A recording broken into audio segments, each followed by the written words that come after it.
ಕಳೆದ 3 ತಿಂಗಳಿನಿಂದ ನರಕ ಯಾತನೆ ಅನುಭವಿಸ್ತಾ ಇರೋ ನಿವಾಸಿಗಳು, ಇದ್ದು ಇಲ್ಲದಂತಾದ ಸ್ಥಳೀಯ ಮನಪಾ ಸದಸ್ಯೆ, ರೈಲ್ವೆ ಅಧಿಕಾರಿಗಳು. ಒಮ್ಮೆ ಈ ಭಾಗದ ನಿವಾಸಿಗಳತ್ತ ನೋಡಿ ಮಂಗಳೂರು ಸಂಸದರೇ.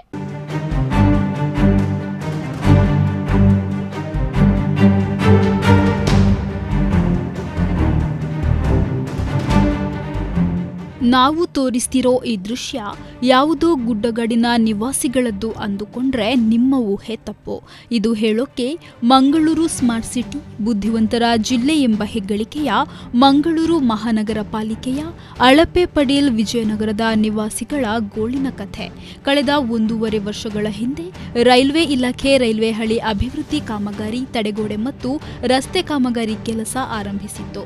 ಇದನ್ನು ಕಂಡ ಸ್ಥಳೀಯ ನಿವಾಸಿಗಳಂತೂ ಖುಷಿಪಟ್ಟು ಸಂಭ್ರಮಿಸಿದ್ರು. ಆದರೆ ಇದೀಗ ಇಲಾಖೆಯ ಕಾಮಗಾರಿಯಿಂದ ಇಲ್ಲಿನ ನಿವಾಸಿಗಳು ಬೇಸತ್ತು ಹೋಗಿದ್ದಾರೆ. ಹೌದು, ಕಾಮಗಾರಿ ಆರಂಭಿಸಿ 1.5 ವರ್ಷ ಆಗಿದೆ. ಆದರೆ ಈ ಭಾಗದಲ್ಲಿ ನಿವಾಸಿಗಳು ನಿತ್ಯ ಕೆಸರುಗದ್ದೆಯಲ್ಲಿ ಜೀವನ ನಡೆಸುವಂತಹ ಪರಿಸ್ಥಿತಿ ಬಂದೊದಗಿದೆ. ಈ ಭಾಗದಲ್ಲಿ ನಿವಾಸಿಗಳಿಗೆ ಇದ್ದ ಒಂದು ಮುಖ್ಯ ರಸ್ತೆಯನ್ನು ಕಾಮಗಾರಿ ಹೆಸರಲ್ಲಿ ಅಗೆದು ಹಾಕಲಾಗಿದ್ದು, ಕಳೆದ 3-4 ತಿಂಗಳಿನಿಂದ ಈ ಪ್ರದೇಶಗಳಿಗೆ ವಾಹನ ಸಂಚಾರ ಬಿಡಿ, ಸಾರ್ವಜನಿಕರೇ ಓಡಾಡದ ಪರಿಸ್ಥಿತಿ ಎದುರಾಗಿದೆ ಅಂತಾರೆ ಸ್ಥಳೀಯ ನಿವಾಸಿ ಮೋಹಿನಿ. పోపుని ఎంకలే కొంచెం అయితే బర్స బతున అంద ఎంకలు పోతాను బర్సకు ఆ పుజ్జి పండుగ అంటే బాకీ టైం ఎంకలే కొంచెం కునియక మంత దాంట్లో ఎంకలే కడుపుతున్నాడు ఎంచ నడుతుంది పోపుని నువ్వు తూనగానే ఎంకలేకు భారీ బెజ్జారాపు ఎంకలు ఎంಚ ಅಂಚೆಂಚು ಹೋಗ್ನಿ ಇಂತ ಇಲ್ಲಡೆ ನಮಗೆ ಮಗಲು ಅಕ್ಲು ಪುಲ್ಲೆಲ್ಲ ಮಾತಾವಲ್ಲ ಎಂಕಲು ಎಂಚ ಹೋಗ್ನಿ ಆಮೆ ತಕ್ಕಲು ಪಿರೋದ ಮೇತ ಇತ್ತನಾಕ ಸಾಧಾರಣ 100 ಇಲ್ಲ ಅಂಚು ಜಾಸ್ತಿ ಉಂಡು ಇಲ್ಲ ಅಕ್ಕಲು ಎಂಚ ಹೋಗ್ನಿ ಅಕ್ಕಲು ಪಾಪ ಅಂಚೆ ಗುಡ್ಡಾಡಲ್ಲ ಹೋಗ್ಬೇರು ಎಂಕಲ ಮೂಜಿ ಇಲ್ಲ ಅಡುಪುನಕ್ಲು ಪ್ರಾಯದ ಅಕ್ಲು ಎಂಚ ಹೋಗ್ನಿ వచ్చి కొంచెం హుషారిచ్చి ಬಂದಾಂಡ ಒಂಜಿ ಎಂಚ ತುಮ್ಮೊಂದು ಬೋಡ ಆ ತುಮ್ಮೊಂದು ಪೋಯಾರನ್ಲ ಆಪುನೆ ಒಂಜಿ ವೇಳೆ ಎಂಚಿಡ್ಕೊಂಡ ರಾತ್ರಿಗೆ ಏನು ಇಲ್ಲದಕ್ಕಲು ಏನು ಬೇಲೆ ಬಂತದ್ದು ರಾತ್ರಿ ಮತ ಬರ್ತಿದೆ ಅಕ್ಕಲು ಬನ್ನಾಗ ಹುಚ್ಚು ಸಮೇತ ಉಂಡು ಸಾಧ್ಯತೆ ಬೆರ್ಮಾರಿ ಉಂಡು ಕೇರೆ ಉಂಡು ಕಂದೋಡಿ ಉಂಡು ಮಾತ ಬಂದ್ರೆ ಏನು ಕಣ್ಣಿಟ್ಟು ತೋಜಿ ಉಂಡು ಪಿರಾವುಡ ಮೆಟ್ಟು ಪೋಯಾರಲ್ಲ ಎಂಕ್ಲೆಗೆ ಸಾಧ್ಯ ಇಜ್ಜಿ ಎಂಕ್ಲೆ ಎಂಚ ಎಂಕ್ಲ ಅವಸ್ಥೆ ಒಂಜಿ ಅರ್ಧ ಮನ್ಪುನ ಎಂಚನ ಕ್ಲಿಯರ್ಲ ಇಜ್ಜಿ ಏನ ಈ ಪುಳ್ಳಿನಿ ಎಂಕಿ ಶಾಲೆ ಕಡ್ಬಿಟ್ಟು ನಾನು ಒಂಜಾರು ತಿಂಗಳು ಮುಟ್ಟಾಂಡು ಒಂಜಿ ದೇವಸ್ಥಾನ ಎಂಕಲ್ ವರ್ಷಲ ಹೋಗ್ನಕ್ಲಿದ್ದೆ ದೇವಸ್ಥಾನಗಳ ಪೋಯಾರ ಒಂದಿಲ್ಲ ಕಾತನ ಎಂಕ್ಲೆ ಓಡೆಂದು ಹೋಗ್ನಿ ಯಾನ ಹಂಚಿ ಪೋಂದೆ ಸಮಯನೇ ಕರಿಂಡು ಏತ್ ಸಮಯ ಬೇಲೆ ಸುರು ಅದು 2 ತಿಂಗಳು ಕರಿಂಡು 2 ತಿಂಗಳು ಇಂಜ 2 ತಿಂಗಳು ಸುರು ಹಂಚಿ ಬೇಲೆ ಮಂತ ಅಂತಾರೆ ಎಂಕ್ಲೆ ಆತು ಮಂತ ಅಂಜಂಡೆ ಸಾಧಾರಣ ಮುಜಿ 4 ತಿಂಗಳು ಎಂಕ್ಲೆಗೆ ಒಂದೇ ಅವಸ್ಥೆ ಆತನ ಹಂಚಿಡು ಅತ್ತೆ ಎದುರುಡ್ಲ ತಲ್ಪಲ್ಲ ಅವಳು ಹಂಚೇನೆ ತೋಡು ಅಂತದ್ದು ಮಣ್ಣು ಕೆಸರಾದು ವೇಕಲ್ ಬರಿಯರ್ಲ ಜೀವನ ಕೈಟ್ ಬತ್ತೊಂದು ಬರೋಡಾಕು. ಇನ್ನು ಮಳೆಗಾಲದಲ್ಲಂತೂ ಈ ಭಾಗದಲ್ಲಿ ಒಳಚರಂಡಿ ಇಲ್ಲದೆ ನೀರು ಸ್ಥಳೀಯ ಮನೆಗಳಿಗೆ ನುಗ್ಗಿತ್ತು. ಈ ಬಗ್ಗೆ ಸ್ಥಳೀಯ ಕಾರ್ಪೊರೇಟರ್ ಅಧಿಕಾರಿಗಳಿಗೆ ತಿಳಿಸಿದ್ರೆ ಅವರಿಗೂ ಇದಕ್ಕೂ ಯಾವುದೇ ಸಂಬಂಧವಿಲ್ಲ ಎಂಬಂತೆ ವರ್ತಿಸಿದ್ರು. ಈ ಭಾಗದಲ್ಲಿ ಹೆಚ್ಚಿನ ಸಂಖ್ಯೆಯಲ್ಲಿ ಹಿರಿಯ ನಾಗರಿಕರಿದ್ದು ತುರ್ತು ಸೇವಾ ವಾಹನಗಳು ಇತ್ತ ಬಾರದಂತಾಗಿದೆ.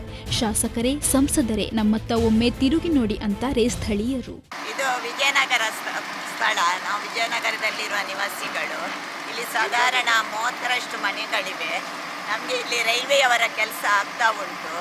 ಈ ಮಳೆಗಾಲದಲ್ಲಿ ಮೊನ್ನೆ ತಾನೇ ಇಲ್ಲಿ ನೀರು ಒಳಗೆ ಬಂದು ಕಿಚನ್ ಒಳಗೆಲ್ಲ ಮನೆ ನೀರು ಹೋಗಿದೆ, ತೋಡಲ್ಲಿ ನೀರು ಫುಲ್ಲಾಗಿತ್ತು. ಆದರೆ ಈಗ ನೋಡುವಾಗ ದಾರಿಯೇ ಇಲ್ಲದಾಗಿದೆ ಜನರಿಗೆ ಹೋಗಲಿಕ್ಕೆ. ನಡೆಯುವಾಗ ಕೆಸರಲ್ಲಿ ಕಾಲು ಉದ್ದು ಹೋಗ್ತದೆ ಅಂತ ಪರಿಸ್ಥಿತಿ ಬಂದಿದೆ ಇವರೇ. ಆದ್ದರಿಂದ ಆದಷ್ಟು ಬೇಗನೆ ನಮಗೆ ಒಂದು ರೋಡ್ ಒಂದು ಸರಿಯಾಗಿ ಮಾಡಿಕೊಡ್ಬೇಕು ಅಂತ ಕೇಳಿಕೊಳ್ತೇವೆ. ಇದು ಇಲ್ಲಿ ಕೆಲಸ ಸ್ಟಾರ್ಟ್ ಆಗಿ ತುಂಬ ಲಾಸ್ಟ್ ಇಯರಿಂದ ಸ್ಟಾರ್ಟ್ ಮಾಡಿದ್ದಾರೆ ಇವರು. ಬಟ್ ನೋಡ್ಲಿಕ್ಕೆ ಹೋದ್ರೆ ಅಲ್ಲಿ ಸ್ಟಾರ್ಟ್ ಮಾಡಿದ್ರು ಆ ಸೈಡ್ ಸ್ಟಾರ್ಟ್ ಮಾಡಿದ್ರು. ಸ್ಟಾರ್ಟ್ ಮಾಡುವಾಗ ನಮಗೆ ರೋಡ್ ಮಾಡಿ ಕೊಡಲಿಲ್ಲ. ತೋಡಿದ್ದದು ತೋಡು ಬಂದ್ ಮಾಡಿದ್ರು, ರೋಡ್ ಇಲ್ಲ ನಮಗೆ. ಹಾಗೆ ಸ್ಟಾರ್ಟ್ ಮಾಡಿದ ಕೆಲಸ ಮತ್ತೆ ಬಂದ್ ಮಾಡಿದ್ರು ಮಧ್ಯದಲ್ಲಿ. ಮತ್ತೆ ಸ್ವಲ್ಪ ಹೊತ್ತು ಮಳೆಗಾಲ ಸ್ಟಾರ್ಟ್ ಆಗುವಾಗ ಪುನಃ ಇವರು ಕೆಲಸ ಸ್ಟಾರ್ಟ್ ಮಾಡಿದ್ರು. ಕೆಲಸ ಸ್ಟಾರ್ಟ್ ಮಾಡುವಾಗ ನಾವು ರಿಕ್ವೆಸ್ಟ್ ಮಾಡಿದ್ದೀವಿ, ನಮ್ಮ ಹತ್ರ ರೈಲ್ವೆ ಆಫೀಷಿಯಲ್ಸ್ ಅವ್ರದ್ದು ನಂಬರ್ ಇತ್ತು. We call them. ನಾವು ಕಾಲ್ ಮಾಡಿ ನಾವೇ ಒಂದು ರೋಡ್ ಮಾಡಿ ನಮಗೆ ಕೊಡಿ ಅಂತ. ಬೇಡ, ನೀವು ನಿಮ್ಮ ಕೆಲಸ ಮಾಡಿ, ನಮಗೆ ಇಷ್ಟು ಸಮಯ ಆಯಿತು, ಈಗ ಮಳೆಗಾಲ ಸ್ಟಾಪ್ ಆಗಿ ಆಯಿತು, ಪುನಃ ಮಳೆ ಬಂದಾಯಿತು, ನಮಗೆ ಇನ್ನೂ ರೋಡ್ ಮಾಡಿ ಕೊಡಲಿಲ್ಲ. ಅದರ ಮೇಲೆ ಇದ್ದ ತೋಡು ಕೂಡ ಇವರು ಬಂದ್ ಮಾಡಿದರು. ಮಳೆಗಾಲ ಜೋರು ಮಳೆ ಬಂದರೆ ನೀರೊಳಗೆ ಕಾಂಪೌಂಡ್ ಒಳಗೆ ಮನೆ, ಪಾಪ ಅವರು ಪ್ರಾಯದವ್ರು ಇದ್ದಾರೆ, ಅವರ ಮನೆ ಒಳಗೆ ಮನೆ, ಕಿಚನ್ ಒಳಗೆ ಮನೆ, ನಮ್ಮ ಕಾಂಪೌಂಡ್ ಒಳಗೆ ಮನೆ, ಆ ಗಲೀಜು ನೀರು ಮನೆಯೊಳಗೆ. ಹೇಳುವವರು ಹೇಳುವವರು ಯಾರಿಲ್ಲ. ಇವರ ಹತ್ರ ಹೇಳಿದರೆ ಇವರು ಫೋನ್ ತೆಗೆಯುವುದಿಲ್ಲ. ಆಫೀಷಿಯಲ್ಸ್ ಕಾರ್ಪೊರೇಟ್ರಿಗೆ ಕಾಲ್ ಮಾಡಿದರೆ ಅವಳು ಫೋನು ಆನ್ಸರ್ ಮಾಡ್ತಾಳೆ, ಅವ್ರು ಬರೋದಿಲ್ಲ. MP MLA ಅವರದ್ದು ಸುದ್ದಿನೇ ಇಲ್ಲ.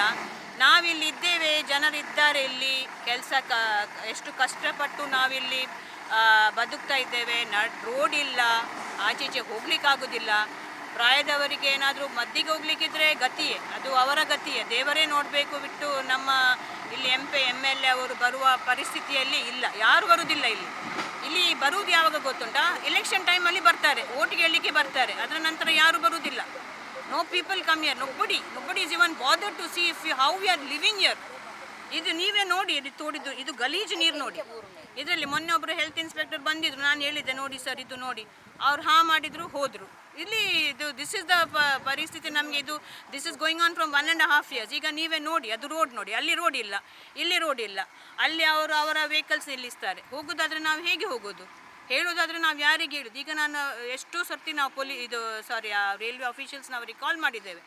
ಇನ್ನೂ ಅವರು ಕಾಲೇ ತೆಗೆಯೋದಿಲ್ಲಲ್ಲ, ಕಾಲ್ ಅಟ್ಲೀಸ್ಟ್ ಕಾಲ್ ತೆಗೆದ್ರೆ ನಮಗೆ ಏನಾದರೂ ಅವರಿಗೆ ಹೇಳ್ಬೋದು, ನೋಡಿ ಸರ್ ಹೀಗೆ. ಕಾಲೇ ತೆಗೆಯೋದಿಲ್ಲ ಅವರು. ನಾವು ಏನು ಮಾಡೋದು ಹೇಳಿ? ನಮಗೆ ಇದಕ್ಕೆ ಆದಷ್ಟು ಬೇಗ ಒಂದು ಪರಿಹಾರ ಕೊಟ್ಟು ನಮಗೆ ಇದನ್ನು ಸಾಲ್ವ್ ಮಾಡಿದರೆ ತುಂಬ ಹೆಲ್ಪ್ ಆಗ್ತಿತ್ತಂತ ನಾನು ಎಲ್ಲರ ಪರವಾಗಿ ನಾನು ವಿನಂತಿ ಮಾಡೋದು ಅಷ್ಟೇ. ಒಟ್ಟಿನಲ್ಲಿ ಈ ಭಾಗದ ಜನರ ಮತ ಪಡೆದ ಜನಪ್ರತಿನಿಧಿಗಳು ಒಮ್ಮೆ ಇಲ್ಲಿನ ನಾಗರಿಕರ ನಿತ್ಯದ ಗೋಳನ್ನು ಆಲಿಸಿ ಸೂಕ್ತ ಪರಿಹಾರ ಒದಗಿಸುವ ಅಗತ್ಯತೆ ಇದೆ. ಅಹಮದ್ ಬಾವ ವಾಮಂಜೂರು, ದೈಜಿವರ್ಲ್ಡ್ 24/7.